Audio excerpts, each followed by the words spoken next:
નમસ્કાર, અમારી news channel news for Kathiawad ને લાઈક કરો, શેર કરો અને સબસ્ક્રાઇબ કરો. News for Kathiawad. નમસ્કાર. ટેકાના ભાવે મગફળીની ખરીદી મુદ્દે ખેડૂતોમાં સરકાર સામે ભારોભાર રોષ ભભૂકી ઉઠ્યો છે. 70 મણ મગફળી લેવાના સરકારના નિર્ણયનો ચોતરફ વિરોધ ઉઠ્યો છે. ભારતીય કિસાન સંઘના નેજા હેઠળ કલેક્ટરને રજૂઆત કરવામાં આવી છે કે ખેડૂત દીઠ 200 મણ જ મગફળી લેવામાં આવે. સરકાર દ્વારા ટેકાના ભાવે એક ખેડૂત દીઠ કેટલી મગફળી ખરીદી કરવી તેનો હજુ સત્તાવાર નિર્ણય થયો નથી.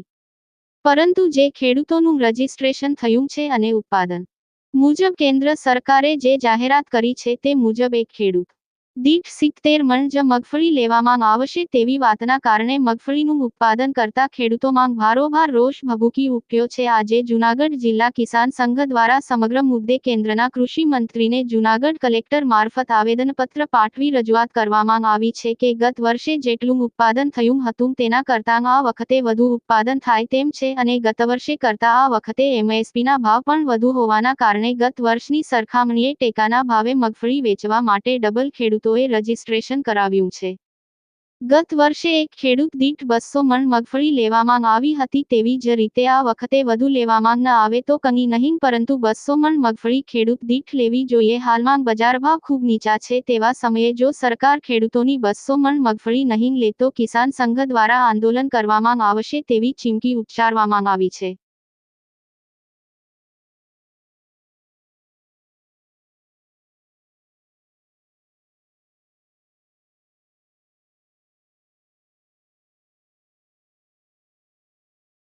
કિસાન સંઘ ગુજરાત પ્રદેશ મનસુખભાઈ પટોડિયા.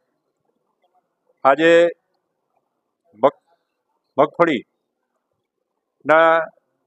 જે ભાવ છે એમાં ભાવાંતર યોજના લગાડવાની જે વાત છે અને ખરીદીની કેન્દ્રો ખોલવાની જે વાત છે એની અંદર ગયા વર્ષે 200 રૂપિયા 200 મણની ખરીદી થતી હતી, એને બદલે આ વર્ષે 70 મણની ખરીદી સરકારે જાહેરાત કરી છે. ખેડૂતોમાં રોષ ફાટી નીકળ્યો છે, કારણ કે સરકારે એમએસપી જે બાંધી છે એની અંદર ખેડૂતોને નુકસાન ન જાય અને તળિયાના ભાવ 1452 રૂપિયા 20 કિલોના બાંધ્યા છે. એવા સમયે ખેડૂતોએ વાવેતર કર્યું મગફળીનું સારી રીતે અને સારા વરસાદને કારણે ખેડૂતોને કાંઈક ફાયદો થઈ શકે એમ છે. એવા સંજોગોની અંદર સરકારે જ્યારે ખરીદીની વાત આવે ત્યારે મોઢું ફેરવી જાય એ વ્યાજબી નથી, કારણ કે ખેતી પ્રધાન દેશની અંદર ખેડૂતોની બરબાદી થાય કે હરગીજ ન ચલાવી લેવાય. આવા સમયે જ્યારે આજે ભારતીય કિસાન સંઘ દ્વારા આવેદનપત્ર આપવામાં આવ્યું છે, કારણ કે હમણાં જ ખેડૂતોની મગફળી તૈયાર થાય અને અત્યારે જે દવા, ખાતર, બિયારણોના કેટલા ઘણા વધારો ભાવ થઈ ગયો છે અને મગફળી એને ખેડૂતોને 1200-1500 રૂપિયા સિવાય પહોંચાય એમ નથી. એવા સમયે માર્કેટિંગ યાર્ડની અંદર અત્યારે 700 થી 1000 રૂપિયામાં મગફળી વેચાય, ખેડૂત લૂંટાય. ત્યારે સરકાર શું કરે છે? અમારો સરકારને સવાલ છે કે જ્યારે એમએસપી બાંધી છે ત્યારે ખેડૂતોને મદદ કરવાની વાત છે અને સરકાર અત્યારે ફરી જાય અને માત્ર કહે કે અમે આટલા રૂપિયામાં જ મગફળી, આટલી જ મગફળી ખરીદીશું, તો કેટલા અંશે વ્યાજબી છે? ખેડૂતોને ટેકો આપવાની એક તરફી વાત કરે છે અને બીજી તરફી ખેડૂતોને લૂંટવાના વાત કરે છે, કારણ કે જાહેર બજારમાં ખેડૂતો લૂંટાવાના છે. તો સરકારે આની ઉપર નિયંત્રણ લાવવું જોઈએ. આજે આવેદનપત્ર આપી અને રજૂઆત કરી છે. આવતા દિવસોની અંદર જો આમાં ફેરફાર નહીં થાય તો ના છૂટકે ગુજરાતભરના ખેડૂતો આંદોલનનો માર્ગ અપનાવશે.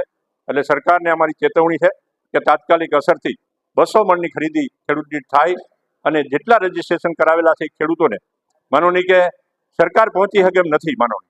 તો અમારી માગણી એ છે કે સરકાર જે ખર્ચ કરે છે, એક મણે 800 રૂપિયાનો ખર્ચ સરકારને થાય છે, તો એની સામે અમને ખેડૂતોને એક મણે 500 રૂપિયા સીધું માર્કેટિંગ યાર્ડમાં વેચાણ કરીએ, એમાં 500 રૂપિયા મણે આપી દઈએ અને રજીસ્ટ્રેશન થઈ ગયેલા ખેડૂતોને જ આપે. અમે ક્યાં કઈ બીજા કોઈને આપે?